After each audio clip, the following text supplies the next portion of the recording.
Bonjour, dans cette vidéo, je veux te présenter le concept d'arbre de valeur minimale ou d'arbre de valeur maximale et ses applications.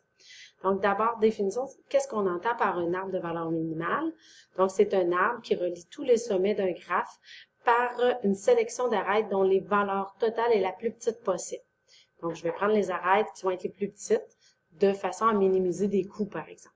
Tandis qu'un arbre de valeur maximale, ça va être un arbre qui relie tous les sommets d'un graphe par une sélection d'arêtes dont la valeur totale est la plus grande. Donc, si je veux maximiser les sentiers, par exemple, dans un centre de plein air. Illustrons cette définition-là avec un exemple. Donc, partons avec un exemple d'arbre de valeur minimale. Donc ici, un arbre de valeur minimale ou maximale permet de minimiser ou de maximiser les coûts ou une distance. Donc, exemple 1. Le graphe ci-contre représente des immeubles qu'il faut relier par des trottoirs.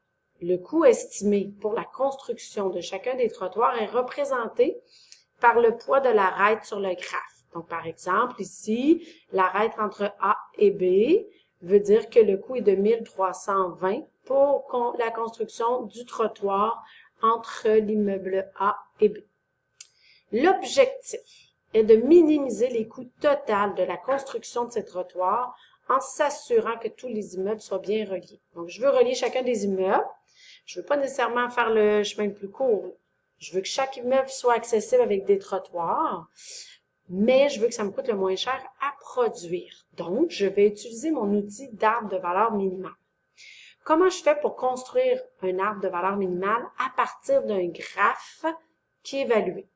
Donc, d'abord, ici, je veux construire un arbre de valeur minimale. Donc, en premier, je vais aller sélectionner, parmi toutes les arêtes qui sont là, je vais commencer par aller sélectionner l'arête ayant la plus petite valeur. Donc là, j'y vais, je regarde toutes mes arêtes, laquelle a la plus petite valeur. Donc, j'observe, je crois que c'est le 750 qui dit mieux. En effet. Donc, moi, souvent, je vais aller le mettre en couleur. Je choisis l'arête 750. Après ça, je vais aller colorier. Donc là, ici, combien je vais aller choisir d'arêtes pour former mon arbre? Donc, souvenez-vous de la petite formule qu'on s'était dit ici. Ici, j'ai combien d'édifices à relier? J'ai 1, 2, 3, 4, 5, 6. Donc, je dois aller choisir 6 moins 1, 5 arêtes. Je vais y aller par étapes. Donc, je dois choisir 5 arêtes.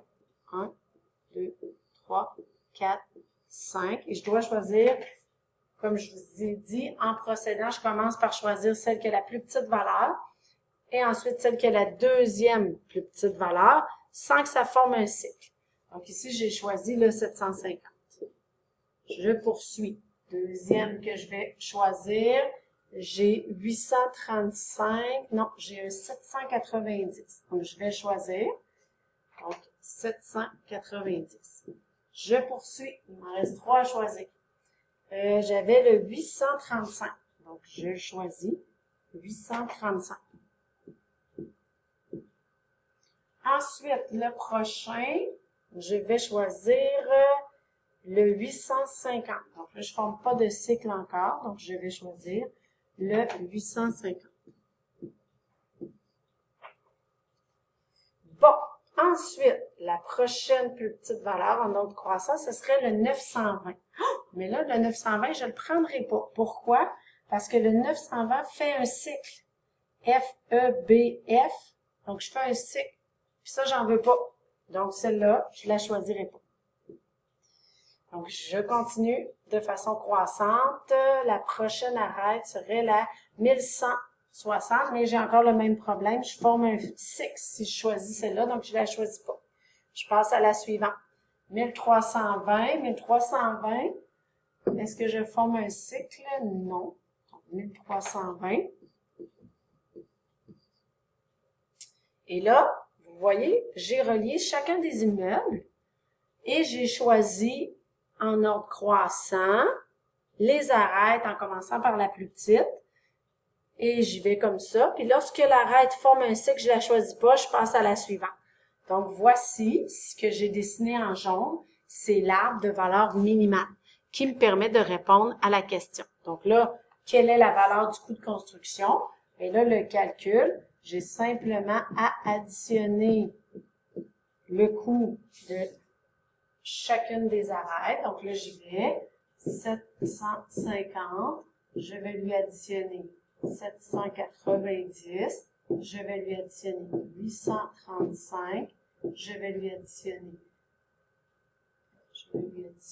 850, je vais lui additionner 1320. Donc, le coût total, 4545. Donc, la construction des trottoirs reliant tous les immeubles coûtera donc 4545 et je suis assurée par la méthode que j'ai utilisée que c'est le coût minimal pour atteindre l'objectif. L'objectif, on se le rappelle, c'est que je voulais relier chaque immeuble avec des trottoirs de façon à ce que ça me coûte le moins cher possible.